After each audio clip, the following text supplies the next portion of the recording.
In this episode, I sit down with ya boy Tucker, a ridiculous persona created by Senior Brand Marketing Manager Todd Clouser from Refine Labs.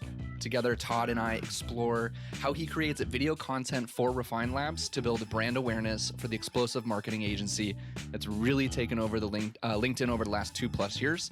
Todd explains how he creates his TikToks, what goes into the overarching strategy, and how to make it a genuine marketing channel for audience growth. We hope you enjoy the episode. All right, welcome to another episode of the Customer Engagement Lab. Today, I'm joined in studio by one of the most hated marketers in the professional world. According to his LinkedIn headline, he is a 4x marketing D-bag, a 3x Amazon bestseller, and a 2x convicted felon. It's your boy Tucker. What's up, Tucker? Is that a freaking joke? Is what a joke? That's not what my headline says.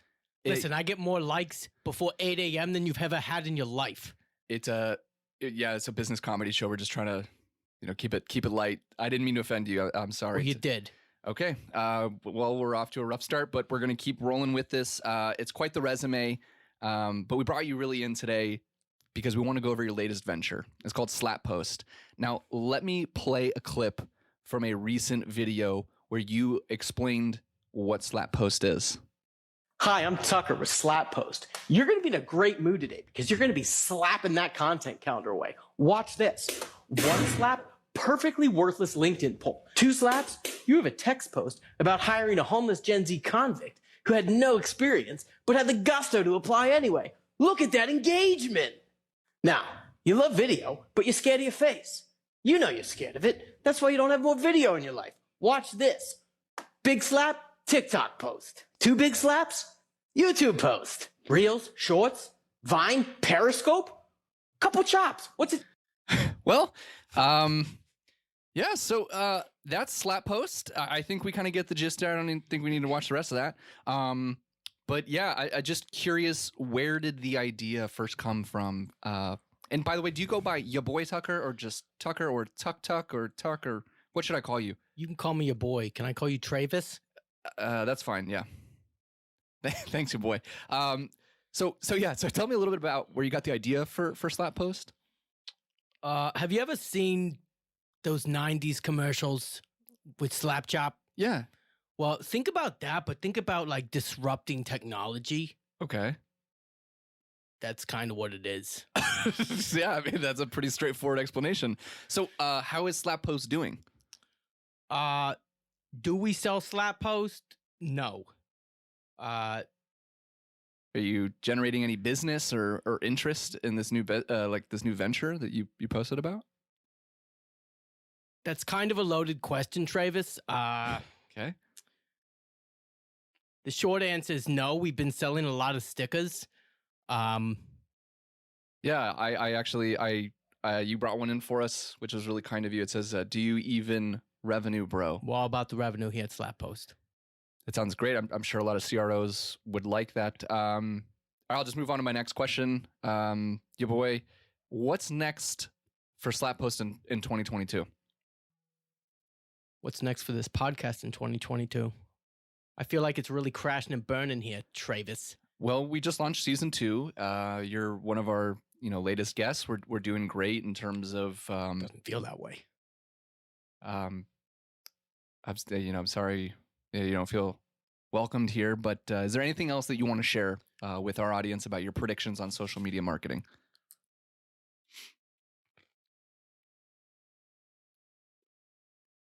The hell is this, Travis? That's a yellow M&M. What did I ask for? Well, in the contract you made us sign, you asked for M&Ms, specifically, I think blue and red M&Ms only. I asked for equal parts blue and red. Yep. That was a yellow M&M. It was an accident. This podcast is bullshit. So rank your boy Tuck.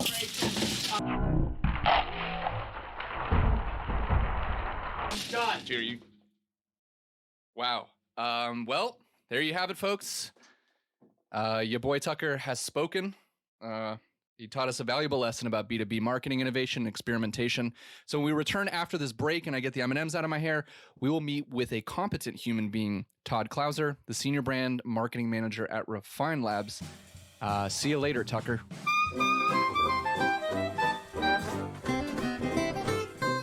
Welcome back. Welcome to the Customer Engagement Lab, Todd Clouser. Before you arrived, we sat down with a fun individual, your boy Tucker, who did not have a great time on the show, but we sure did learn a lot. How about that guy? He's He's an interesting fellow, right? Yeah, sometimes he has an accent, sometimes he doesn't. He gets the accent gets progressively worse every time he makes an appearance. But to give our audience a better idea of what you do over at Refine Labs, I'm going to show another video that you made recently. And this one got a shit ton of engagement. We're at over 160,000 views just on LinkedIn. We're at over 3,800 likes on LinkedIn. You said it's been shared over 400 times. Jesus Christ. Okay, and the title of this is If Sales and Marketing Were a Married Couple. And for those that are just listening, we'll try to do our best to just describe what it is that we're showing here in just a minute. Hey, babe, do me a favor. Will you write me an email? I really don't feel like calling today. Sure thing. Hey, babe. Can you make me a sales deck? I'd love to. Babe, I didn't really like that first go. Can you do me a favor and really make it pop? I can do that. Love you. So this also reminds me of when I lay down in bed at night and my wife is like, "Can you give me a glass of water?" Like, you couldn't ask me like 30 seconds ago. You know what? I'm just realizing now is that you probably don't even need to see the video. Like, I'm pretty sure that works in audio only format as well. It really does, and I love this, man. And you deserve all of the popularity that you're gaining. And I think I'm curious, what is your role? So your title is, remind me again? Senior Brand Marketing Manager at Refine Labs. And so what do you do in this role? So my day-to-day is I'm on the internal marketing team at Refine. So I mainly I'm responsible for TikTok, YouTube. There's a few of us that kind of tag team all of these, but TikTok, YouTube, State of Demand Gen podcast, Cool. And then the LinkedIn company page. But again, like, I don't want to take credit because there's several people that contribute to all of those things For sure. But like that's where I kind of live. And we'll talk about like this role in more depth. But I did want to just give people, because I know people are like, "Why are you starting off podcast talking about what his role is?" Like, we could just look it up. It's important because this is the topic we're going to be diving deep into today.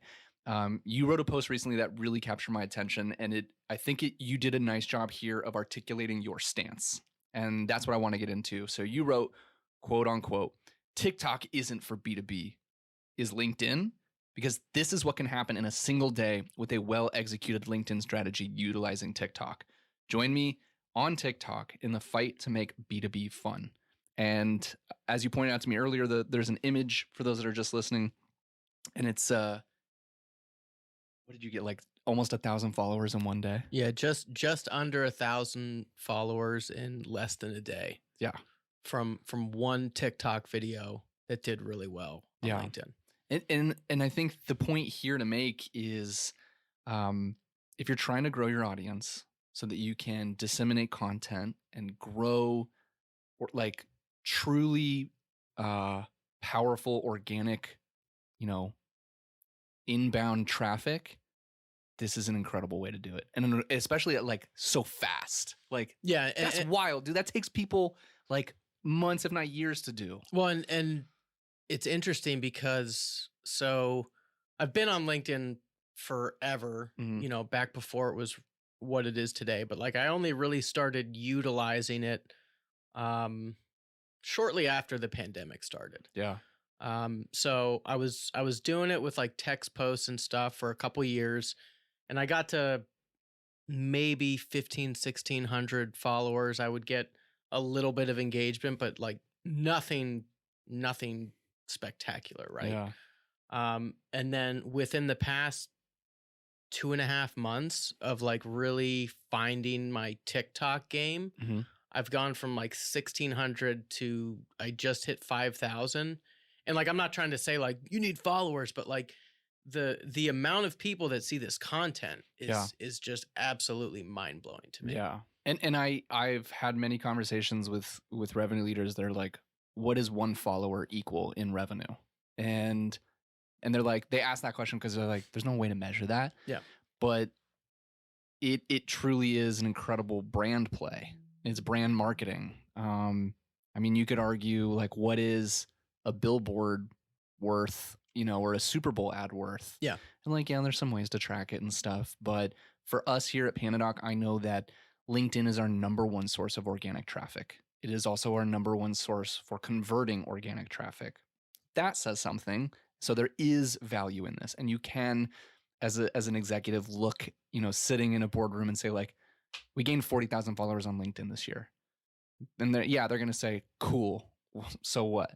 And I think that's going to dive into what I want to ask you next, which is just like, tell me about what you're trying to do at Refine Labs other than just make fun TikTok videos that make me laugh. So, my strategy and my goal with TikTok, honestly, is to, like, this year I want to bring that B2B community that's on LinkedIn over to TikTok. And like people listening to this I can already tell you, it's gonna be like, well, my customer's not on TikTok. Yep. B2B is not on TikTok, yada, yada, yada. Well, yes and no. Like, one, there are way more B2B executives on TikTok than people realize. Like, I see LinkedIn companies and followers, the people that I recognize, coming over to TikTok every day. Yeah. And honestly, that's the goal in all of this content that I'm posting, because a year from now, everybody's going to be there. Yep. And right now, like, I don't want to say it's easy, because like, I don't think anything's easy, but like the amount of organic reach you can get on TikTok now is so much greater than what it's going to be once everybody hops on that train. I mean, the same thing happened with Facebook. The same thing happened with Instagram. Yep. And I can tell you, like, not for my personal account, but like other accounts that I've managed on TikTok, even from a year ago, like that organic reach, like it's already less than it was a year ago, which tells you that like there are more and more people creating. There's less of a, there's more people creating than actual viewing. Mm-hmm. It's getting to that point. So like, if you wait another year when everyone and their mother is over there, it's going to be really hard to gain an audience. It's going to be the same thing that your company did with Facebook and Instagram. You're going to have to pay to play. Yep. Whereas right now, you can create an audience, and then when the world's over there, a year from now, you can just put it out and everyone can see it. So if you have a product update, if you have whatever, some new feature coming out that you want to tell people about, you no longer have to pay to tell people about it. Like, you have that built-in audience, and it took you a year to build. It's wild. It is, I think one of the best case studies and one of the most popular ones is Duolingo on TikTok, right? Like, they've crunched the numbers of how much their audience has grown, app usage, app downloads, since they had a 23-year-old social media manager take over and just buck wild with it. And I think this is kind of what y'all are going for too. But before we dive into like some of the really like good specifics, I want to know about like what was Refine's strategy in hiring you? When I applied for that role, they were looking, I think most people agree with this. Like, they already have a very strong foothold on LinkedIn. Mm-hmm. The podcast was already doing very well. They had a YouTube presence, but they really wanted to grow that, and that's what my background was in. Yep. And then they also wanted to get into TikTok, and it just so happened that in my previous roles, I YouTube and then later on TikTok was kind of what I did. It's interesting though, because when I went through the hiring process, Refine Labs gives you, it's kind of like a project. Yep. Like, or you basically pitch like what you would do. So like on my side, being a content manager, it was basically like, here's a podcast, do your thing, name it, do a description, and then tell us how you would distribute it in 3 different places. So when I was going through and like creating this slide deck of like what I would do, obviously number 1 was LinkedIn, just because like they're already killing it. Like that has to be one. YouTube was my next, because like I knew the strategy that I would do with YouTube, all that. And then my 3rd slide was, why not TikTok? Like I did not, like I was that guy that like I didn't want to do TikTok. Yeah.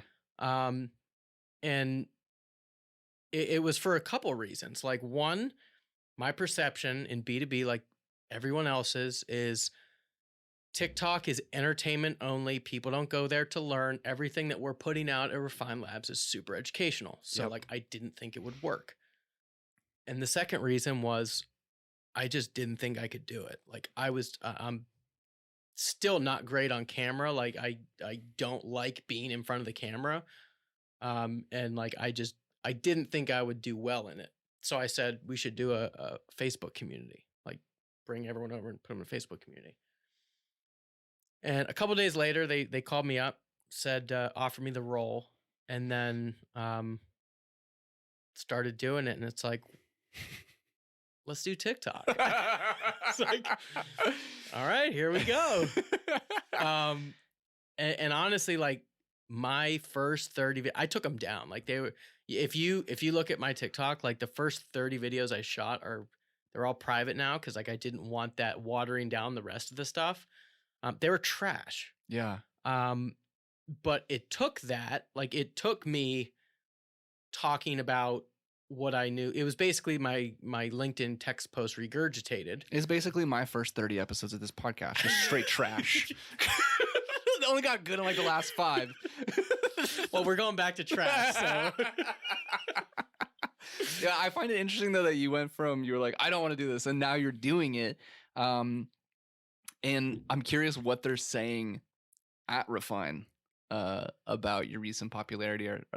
Is the team like stoked about it? It's really, really exciting to see. Like Refine Labs has like the best culture I've ever been a part of, like anywhere I've worked. And it's really cool to see, which is why I can put out the content that I put out in the first place. Yeah. Like there's very few companies that like I would go, put out that type of content for like especially when you see like the content that's coming out from like the brand voice, it's very educational. And then like you see mine and it's the opposite. But I think that it's similar to this podcast. Your content it's like subliminally educational. Yeah. It's like we're poking fun at ourselves and at things and we're taking like this cheeky stance on certain topics. But we still have a stance. Yeah, for sure. Right. And we're still taking, we're still formulating an opinion based on our observations and our experience and what we've seen that works and doesn't work. For sure. And I think putting it out there in an entertaining way makes it super memorable. It takes a little bit of practice to do it. I'm still learning, but like I think if you can execute it well, like it sticks with people. Yeah. But one thing I wanted to say was like at Refine Labs, it's been really exciting to see like everyone else who has kind of like seen how this content is taking off and now wants to be involved, do their own thing. And like I'm working with several people to like help like get that process going.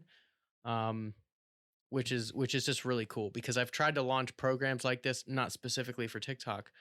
I've tried to launch programs like this in the past where you don't see people hop on board. Yeah. But I think the culture that they've built at Refine, like people people don't, it doesn't matter if you fail. Like Yeah. if you, I told my boss, like before I first made my personal TikTok account, I said, my main goal in launching this is to just not look like an asshole.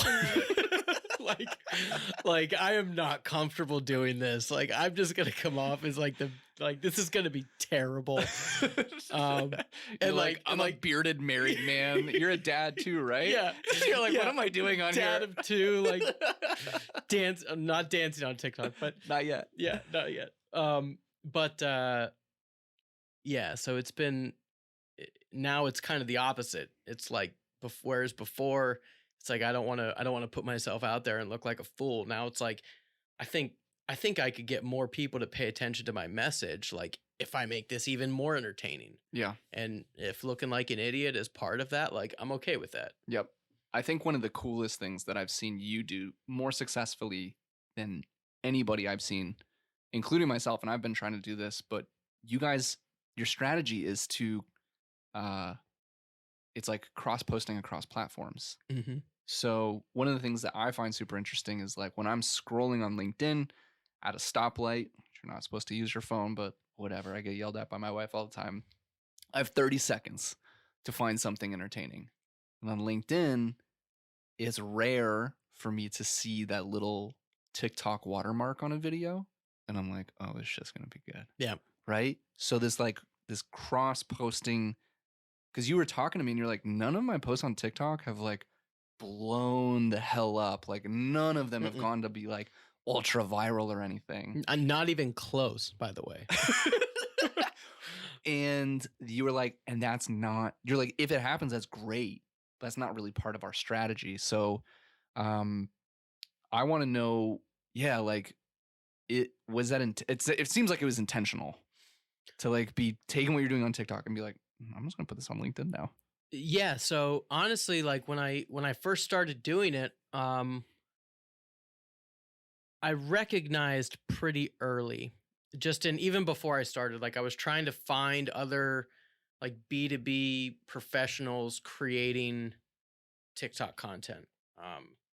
And it wasn't easy. Like I'm not gonna tell you like this community is massive on TikTok, because it's not. But like that's part of my goal, is basically showing the use case of TikTok where all of those professionals are, which is LinkedIn. Mm-hmm. And like that's normally I wouldn't throw out a post that said like, look how many followers I got. Like that's just a braggadocious, weird thing to say. But like the whole purpose, and I post something similar to that almost weekly now. Yeah. Because my whole goal is to get everybody on LinkedIn to see that power, that like you can repurpose this stuff. And just like you said, like you're scrolling through, and even if you're not at a stoplight, like even if you're scrolling through, you're sitting at your desk and you're just scrolling for a second, like the beauty of TikTok, and this goes for TikTok in general, like even when you compare it to other video that's on that platform, just the size, it's like a vertical instead of a square. Yep. Like everyone posts squares, and there's so many videos out there that like you'll watch, and it's just boring to say the least. I mean, just to make it blunt, like you get bored watching it. It could be really great information. There's a lot of people out there that do it, but like I think people just get bored. So like when you're scrolling in your feed and you see like 1080 by 1900 vertical video, even if the watermark's not there, like one, it could be a TikTok, but even if it's not a TikTok, it's like, this is going to be like some pretty authentic shit, because this person literally just grabbed their phone and started talking. Yeah. So like it stops that scroll like right off the bat, just to see what's going on. And then from there, obviously it's your job to keep that person engaged and, whatever. But yeah, it's just the power of that style content on LinkedIn is amazing. And that's what I'm trying to prove with this, because inherently, if people see that it works, they're going to come over to TikTok And if everyone comes over to TikTok, I can grow the best B2B TikTok account out there. Yeah. So And selfish then maybe, but not only will Refine Labs have, at least the top 10 best business podcasts in the world, they're also going to have the best fucking TikTok, one of the best TikToks. that's the in world. goal. So that's the goal. That's super cool. Switching gears, talk to me about your process for creating these videos. Where do you get your ideas from? This is like nothing groundbreaking. I brought it just so you could see it. This is my process right here. For those that are just listening, he's holding up a tiny red journal, a diary. Yeah, it's content my TikTok marketer's diary. diary. But no, I think again, like for me, in the beginning, because let me for the audience, let me clarify like the types of the I do have a strategy in the type of content that I put out. It's not just like what funny thing can I say today? Yeah. So like one thing I've noticed just scrolling through TikTok as a user, all of the accounts that I really enjoy, and this goes outside of B2B. Like I do my best. Like I follow B2B people. There's a lot of really good B2B folks on TikTok, but I do my best to get outside of that. So like I can really see like what is working on the platform. And like, I know that B2B is not leading TikTok. So like, that's not what I want to, surround myself with. So in doing that, I noticed like all these accounts that I love, they have like anywhere from 1 to 3 like content themes. So like, for instance, my themes are like, one is the remote office, which is just kind of like mocking Zoom office culture.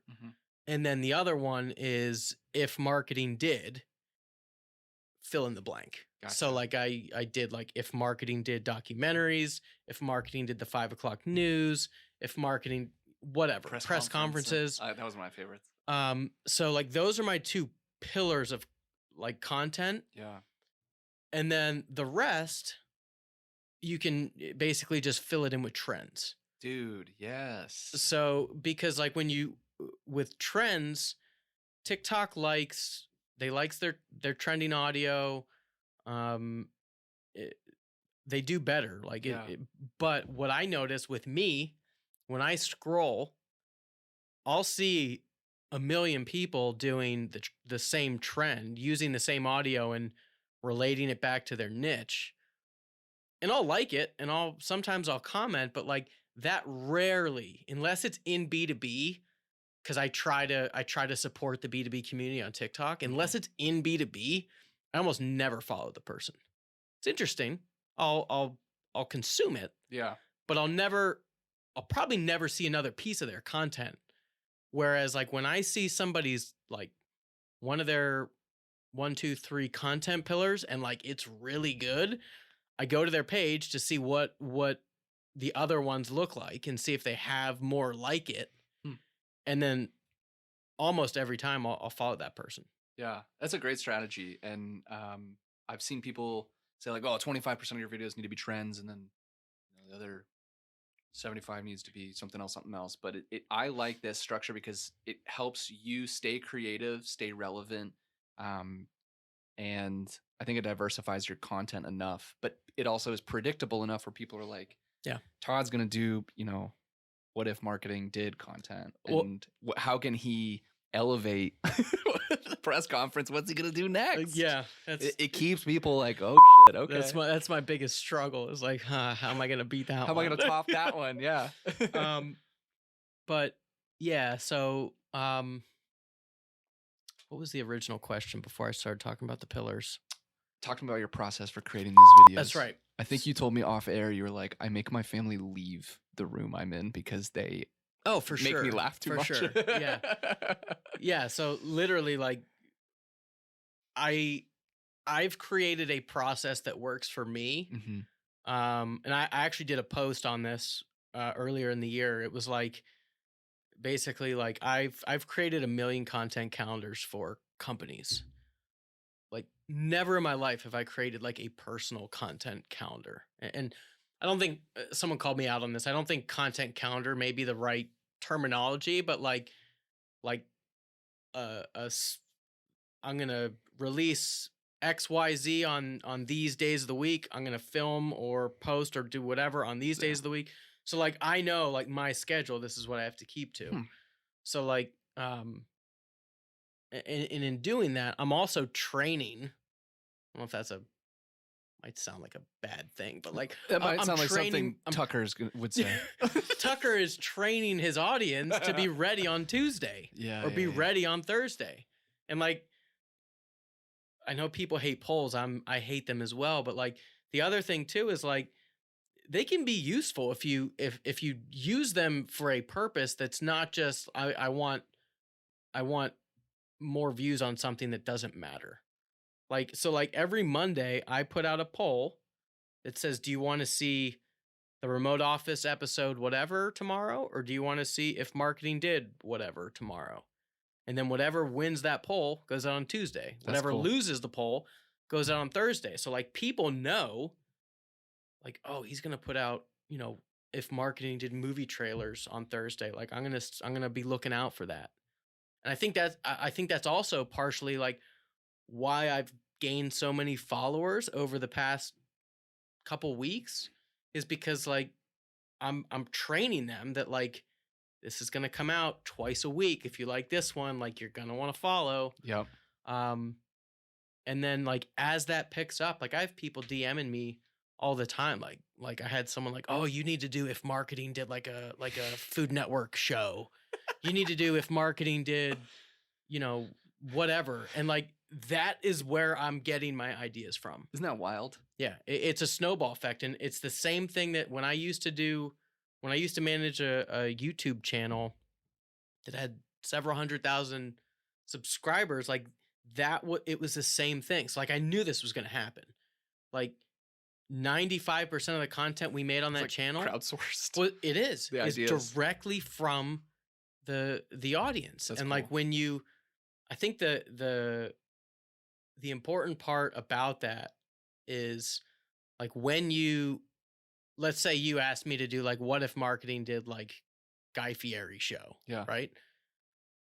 When because like I will make it if I can do it, I will add it to my list and I will make an effort to do it. But when I put that out, like I'm gonna give you credit for that idea. That's cool. And like that way, like people feel like they're helping drive like the direction that you're going. It's not like it just helps build that community around your content, even if you're not, you know, meeting in a group where that community lives. Like you can create community within content that's not like a physical like group or place. I'm gonna summarize it to see if I've got it right, but it sounds like what Megan and Chris have done on Demand Gen Live, is one of my very favorite parts about the show is when somebody else comes on to speak and like not challenge. Sometimes they challenge, sometimes they just ask them questions, get advice. Megan, what do you think of this? Chris, what do you think of this? It's like you've crowdsourced them as part of the content and they feel a part of it. And then us that are just like these rogue listeners are like, this is so cool. Like Chris is responding to this, Megan's responding to this. And that's what you've taken that same theory of like this two-way engagement street and built it into your social media strategy. And it sounds like it worked on that YouTube strategy that you had going, and now you're bringing it into TikTok. And that's a great lesson for a lot of marketers, I think. I think that is a big reason why Refine Labs has been so successful. Mm-hmm. Is because like, or at the very least, Demand Gen Live and the podcast, because like where else can you go? Like I have a struggle I'm dealing with at work. like, oh, I'm gonna go ask like this huge marketing influencer that's also a CEO, and like he's just gonna give me like how he would tackle that. Yeah. Like, where else can you do that? Like, It's like Frasier. If anybody ever watched the show Frasier, you'd call Dr. Frasier and Yeah. be like, my wife and I hate each other, and she's nagging me or get advice on your relationship, whatever. And it's Yeah. I love it, man. My last question as we wrap it up. Two questions. What's the most important thing you've learned in your first few months at Refine Labs? 100%. And I honestly, I wouldn't have said this 4 months ago or a year ago. The culture at your company 100% will define how well the content you put out is. And like, if you want to build a content strategy, like you need to, one, like you need somebody at the top who's showing people what good looks like. And two, like you need to give people the ability to create content how they want to create it. Yeah. Like, we're not pushing the company. Like, I don't push the like Refine Lab messaging in my content. Like, No. I just make content that I love making. When I saw you worked at Refine Labs, I was like, are you serious? I was like, these guys are crushing it, and they're letting Todd do his thing. Yeah. So like I think that's the biggest thing. And like, again, like I wouldn't have said that 4, 5, 6 a year ago because like I've never been a part of a culture that like emphasized that so much. Yeah. Let your freak flag fly. 100%. And then my last question, what do you recommend for companies that see what you're doing and they want to emulate it? I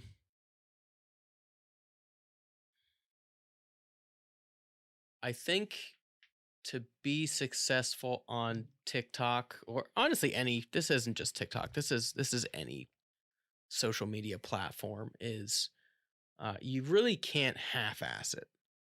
Like, a lot of people, like, I want to grow a following on LinkedIn, or I want to grow a following on TikTok, or I want to build a community, like, but it's really not the number one strategy. And like, everyone has limited resources. So like, you kind of have to decide, like, are you going to keep blogging every single day? Like, is that paying off? If it is, great.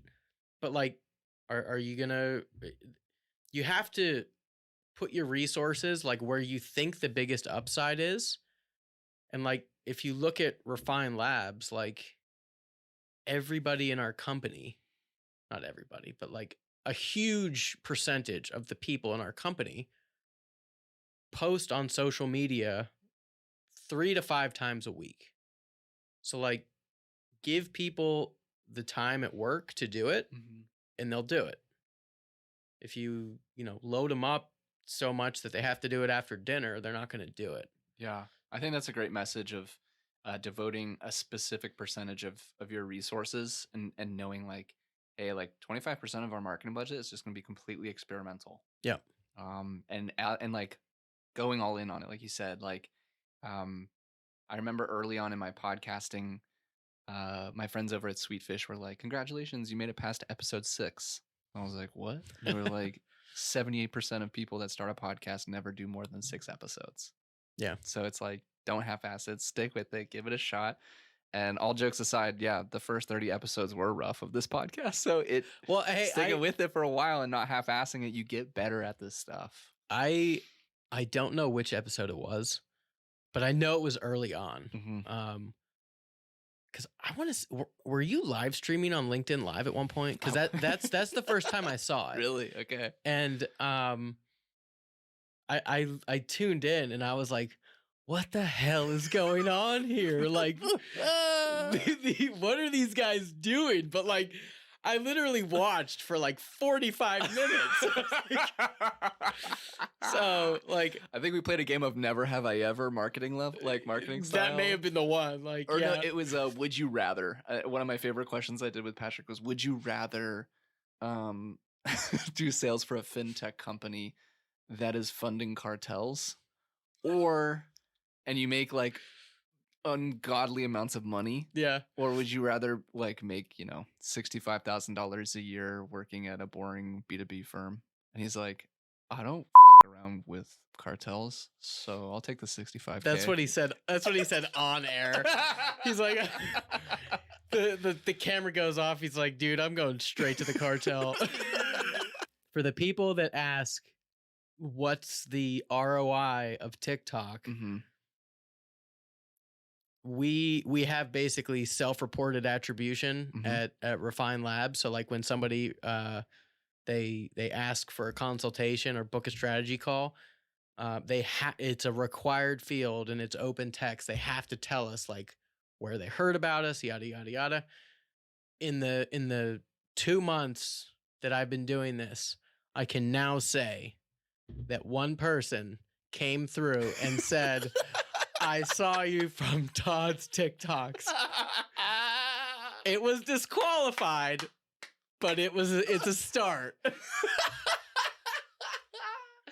I remember listening to the episode where Chris talked about how he, at Refine Labs, and then with a lot of the customers that y'all work with, they implement a like referral.